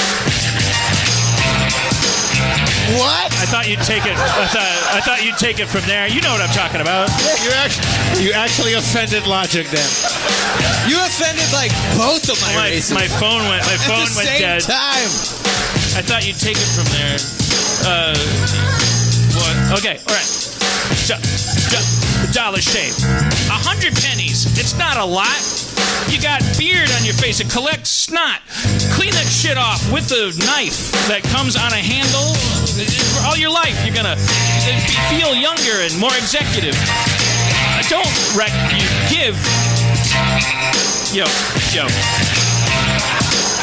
DollarShaveClub.com's where it's at. Where it's at. DollarShaveClub.com, wear a hat. Wear a It's hat. DollarShaveClub.com, make a splat. Make a splat. DollarShaveClub.com. What's Bats doing in here? Batman, motherfucker. Oh, I'm Batman. Batman and Robin. Yo, I'm Batman. Batman. Yo. Ooh. Yo. About to Yeah. switch it up. Yeah. Bat rap. It's the Full House Bat rap rap. beats right here. Oh, shaving bat rap. Yo, check it. I'm about to fucking rap this bad. I gotta get it like that. This is how we do it. Gotta shave my face for saving grace. This is how we do it, man. Pardon. I'm about to chill with my homegirl, Dolly Parton. Yeah, bring it back again. This is how we gotta do it when we're necking them. I don't even know what the hell I'm saying, so I'ma pass it to my man. Don't be playing. Yo, when your life I'm saving, my face I'm shaving. I can't turn my head, so you know when I shave I don't like to spend bread. The Dollar Shave Club is where it's at. It gets sent to the Bat Cave and that's where it's at. So I use it on my face and I go out and I save people. I prefer to think of all race, but I have had some criticisms. But I would blame that on crime. I'm not going to do quota vigilantism. That doesn't get us anywhere. I had white parents. They got killed. Got killed. Yo, they got killed. Got Yo, killed. when that parents got killed, that Got was killed. ill. It was ill to kill my parents before I had my parenthood fill. Bruce Wayne. When I'm just like a bat, you think you know that it's all about that, but I just want to put fear in the hearts of enemies. I fucked your mama so hard, she's now a friend of me. Yo, I made her pussy go wide, and Batman's inside. Made a little Robin, pulled it out, gave him a costume and said, run about. Be my sidekick, help me fight crime. But I'm gonna stay in the cave and bust some rhymes with logic. Logic. Batman, logic. So I was, all right. Woo! Yeah. That's epic.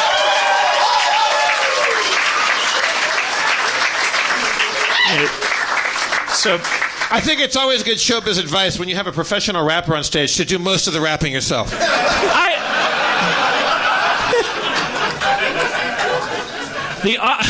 Look, let's clean up some details. I think we covered most of it, but There's still more bills to pay. but it was the idea, the general idea of that rap, which I think came through, is that like price and quality, they don't need to compete. It's like if you know you're a biracial rapper. How much are they paying us for this? Wait, no. How much are they paying me? Because Exactly. We're going to kickstart your fourth, fourth not album? this next album. Yeah. You've The got that the one covered. after that. Then your next album has to be all about shaving. can I get that Dolly Parton feature though? Price and quality, you know, don't let them compete. You can get quality for a low price and get an amazing and affordable shave. And you know, take my word for it.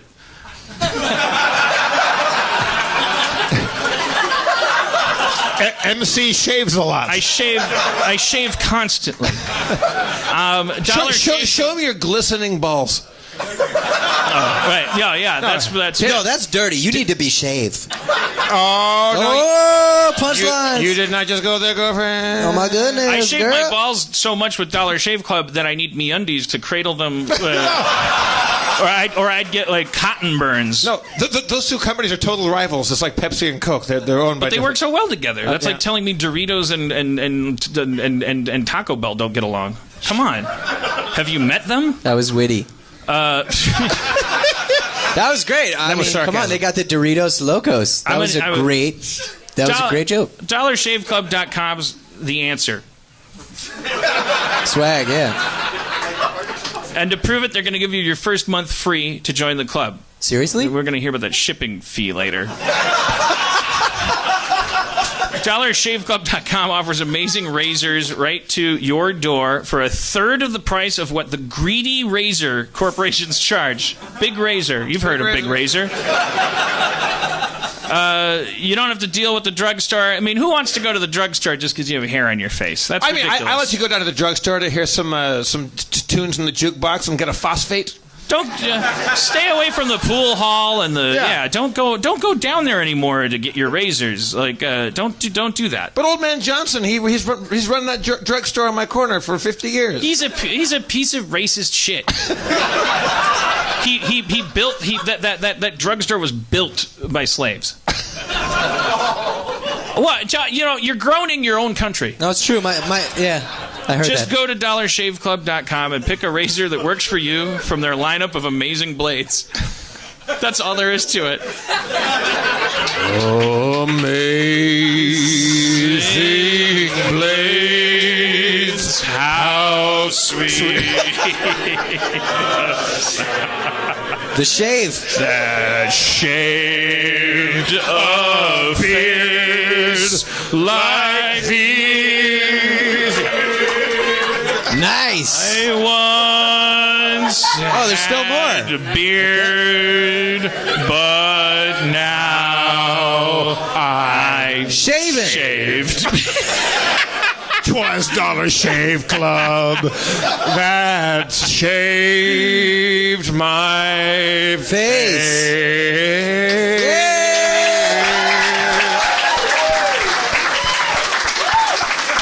Left a good job in the city. So you get your first month for free. You sign up for it. You just pay shipping. After that, it's a few bucks a month. No long-term longest commitment. ad. You can shave faster than this ad. Get yours, dollarshaveclub.com/Harmontown. There is no promo code. You guys were texting me to do the promo code. The promo that you go to dollarshaveclub.com/Harmontown. You gotta do it like the guys in the commercial that are like super fast. Yeah, okay. Did you hear it now on radio ads? They actually speed it up with the fucking. So it's actually you're just listening to this ridiculous like. Yeah, It's definitely. crazy. They used to have to get that micro machine guy. You don't know what I'm talking about. Dan does a really good impression of the was it the Chef Motormouth? Chef Lightning Lips. Chef Lightning Lips. What is that? What is Chef that? Lightning Lips is a entertainer who's now going to double his YouTube hits. Wait. What does he do? What doesn't he do? He says food fast. So do you know I have the lightning lips? Yeah. Did you know this? I mean, that's kind of sounds weird, but maybe you need to demonstrate it. okay. With I'm gonna demonstrate. How many foods can you say as fast as you It's can? not about foods, but it's about description. So I have a song called Gang Related where I'm rapping about my brother and the things that he went through. And a part of it, so it goes where he's basically talking about being in the streets. But it goes, get down or lay down, hit you with the Beretta, you better stay down. Straight shots at the playground, living how I'm living with the life that I'm giving. Anybody that's riding with me, I'm riding with them. Show me the enemy and I'ma hit him. The second I bid him, I get him and hit him with the venom. Ain't no need to pretend, I'ma never do it. I knew it, already been through it. I do it for the street, for the fam, for the life, anybody that's gang related. And when I go do it on stage, I say, in one breath, get down or lay down, hit you with the Beretta, you better stay down. Straight shots in the playground, living how I'm living with the life that I'm giving. Anybody that's riding with me, I'm riding with him. Show me the enemy and I'ma hit him. The second I bid him, I get him and hit him with the venom. Ain't no need to pretend, I'ma never do it. I knew it, already been through it. I do it for the street, for the fam, for the life, anybody that's gang related.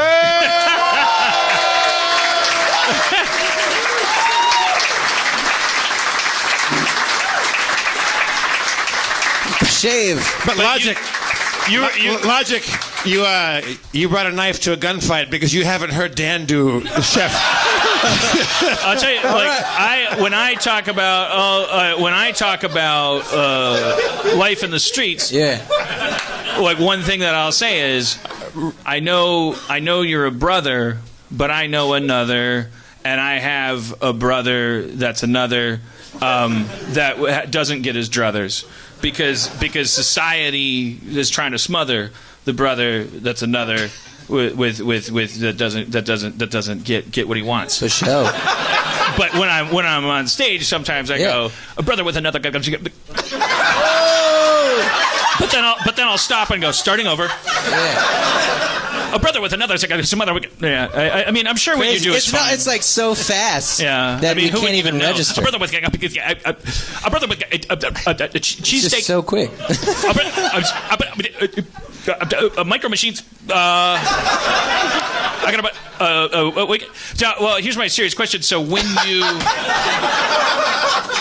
you do something like that, is that so? In that instance, Are you when you do you think phonetically when you're writing? You must go when you're writing lyrics. You go. I think this is something a lot of people don't understand that only you and I get. Is that it's not about like it's not you don't just go like, oh, I'm going to rhyme the word milk, so then I'm going to say silk at the end of this thing. I actually it's like this phonetic, like the entire time. So I studied obviously like the dictionary and the thesaurus as a kid.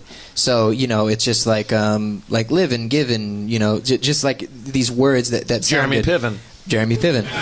You know what I mean? But there's a difference between just saying some shit. So I have this thing where I kind of have fun with it. So basically that's a real thing. You guys heard me say it, and it's kind of depicting this, street lifestyle that this guy is living, and I'm preaching to not live that way and not have to deal with that. But then there's fun ones. So like I could do little freestyles and be like, yo, it's LOGIC chilling in LA from MD. The second I get it, you know who we be, right? And then at the end, I'll end it and be like, cause I'm ripping and living like almost like some Jack the Ripper. I said I'm ripping and living and striving. The killer, the Ripper. He's calling what goes when he flow. And this is where it's all just kind of syllable and just fun. Calling what go when he flow. And he's pursuing it, doing it, moving it, grooving it, stopping it, rock, like all like just kind of flexing and having fun. But when I say it back really fast, it's just rip it, live it, strap it, kill it, rip it, calling what go when he flowing. He pursuing it, doing it, moving it, grooving it, stopping it, rocking it, talking it, walking it, flipping it, ripping it, mother, fucking it, screwing it, mother, to go and I buy it, then break it, roll it, then lick it, then smoke it, choke on it later. So, but what this is, it's like a roulette wheel. Yeah, totally. It's like Price is Right. A card and bike spoke. That's fun because like me, it's almost like solving a Rubik's Cube. So like next time, hopefully I can come and I'll do it. But it's all about algorithms. It's like muscle memory or playing the drums. It's about super logic. Fun. It's about logic. Anyway, but what you do is you memorize this and you just do it over and over and over. And so when you are on stage and you are performing, I slaved away on that gang-related verse. The first one that I did, that is a real thing that I did. This one's just like jerking off. This one's just like all these people who have no idea. I'm just like, yeah, rip it, live it, strap it, kill it, rip it, and I'm taking these fun words and putting them together. But they're like, oh my god. So it's like cheating. But that's for fun though. I actually do it. Right. But that's just like the fun. But not cheating at all because your listener is going, wow, he talks fast.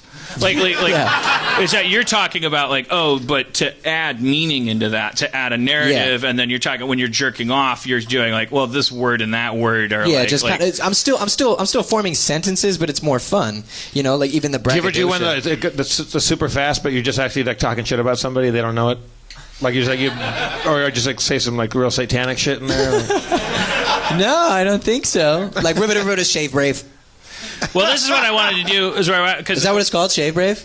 Dollar Shave Club. Dollar Shave. Oh, Dollar Shave Club. Shave Brave. Shave Brave. I think that's a new Autobot from Transformers. Be brave to shave. Shave Brave. Wait, what the fuck is it called again? Get over on those.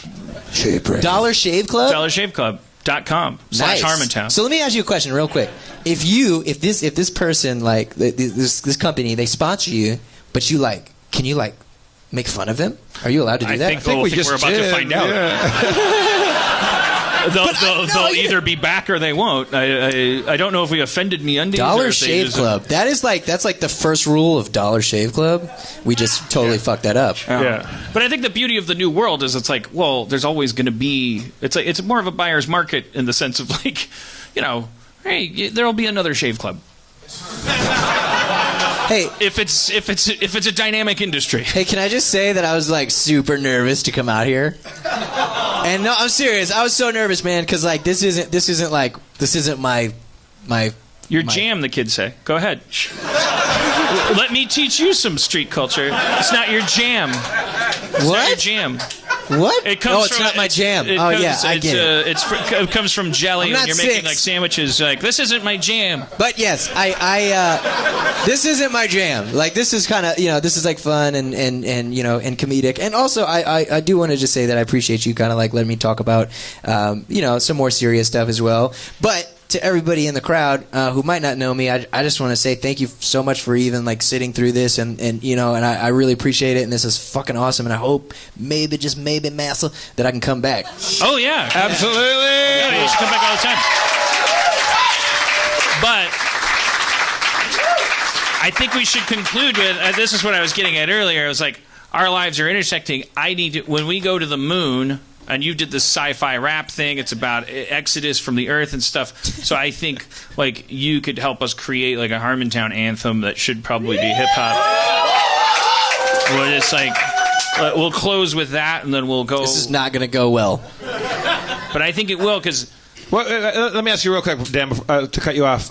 You said you're nervous to come out here, but are you nervous when you go on stage at the Forum? What's that, 40,000 people? What do you got there? It wasn't 40,000, but some of the shows we did, they were like 20,000. Yeah. Are you nervous when you go on and do your own thing, or you know? Not really. Because you're prepared. If I haven't done it in 3 months, and then I have like a one-off show or a festival, I get like, oh man, I'm excited. But as soon as I touch the stage, it goes away. But this is different. But it's not a bad thing. It's actually really nice because there's less and less things. Since not to sound any type of way, but like the last time, this is gonna sound crazy. The last time I felt how I felt like sitting back there, it was when I performed on Jimmy Fallon with the Roots for 9 million viewers, and it's because I performed so many times in front of so many people and this and that like I'm used to that. Performing on television was crazy. Doing this, I watched, and I was telling Dan this, like, I wasn't really hip to all of this. Obviously, I knew Dan, and I love Rick and Morty, and I know Community, and all these different things. But I didn't really know about this world. And I did my homework, and I watched fucking Harmontown. I watched the documentary. I watched everything.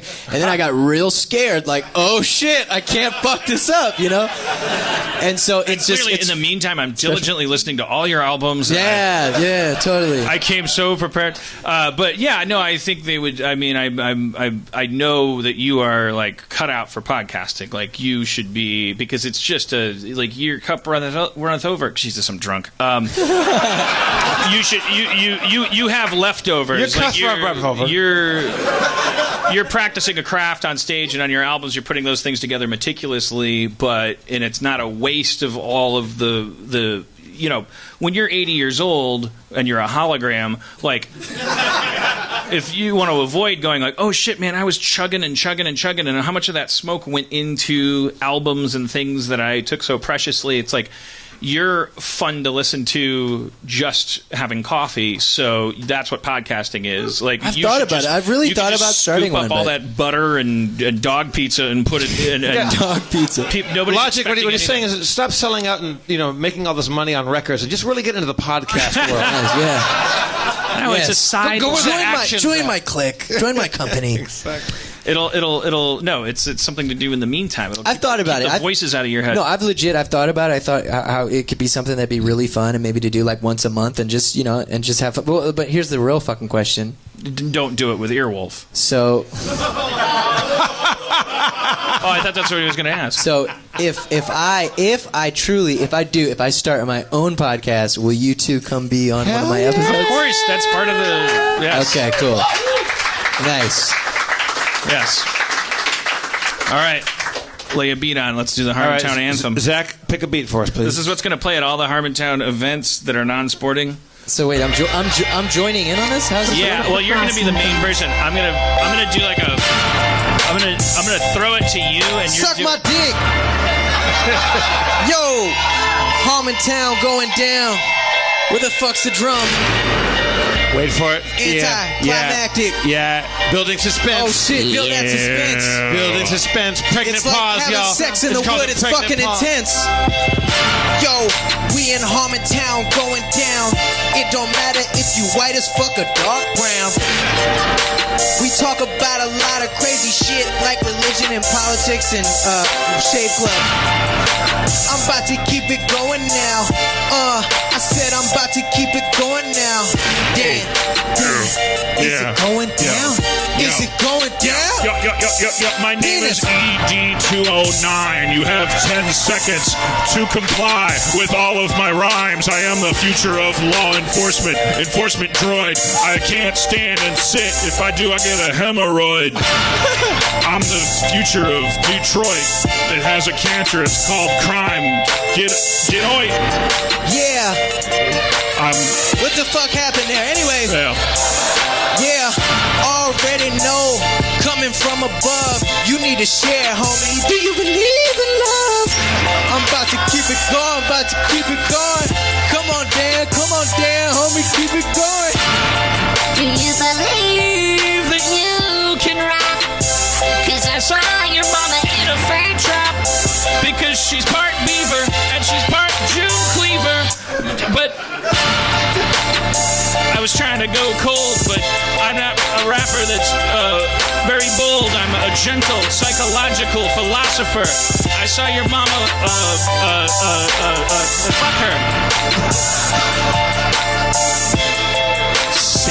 sands of time. Yo, sands of crime. Wash your hands of the crimes with the rhymes. Suck it. When you're born in the streets, Titties. you never get enough oat, you only get meats. Do your taxes. Cause it's cheaper at McDonald's, but your mama has to work.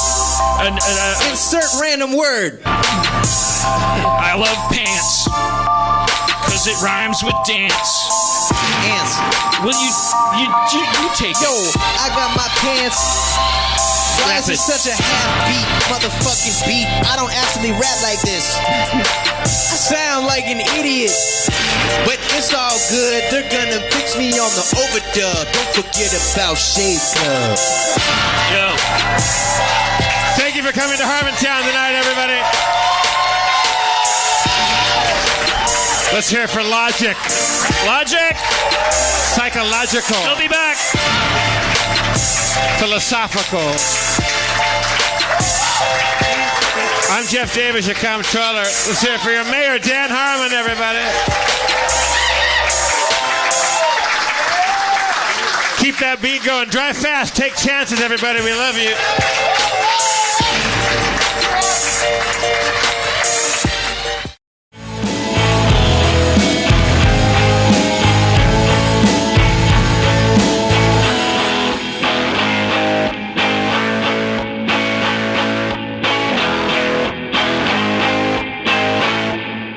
Did you get any of that? It's a good show. Feral Audio.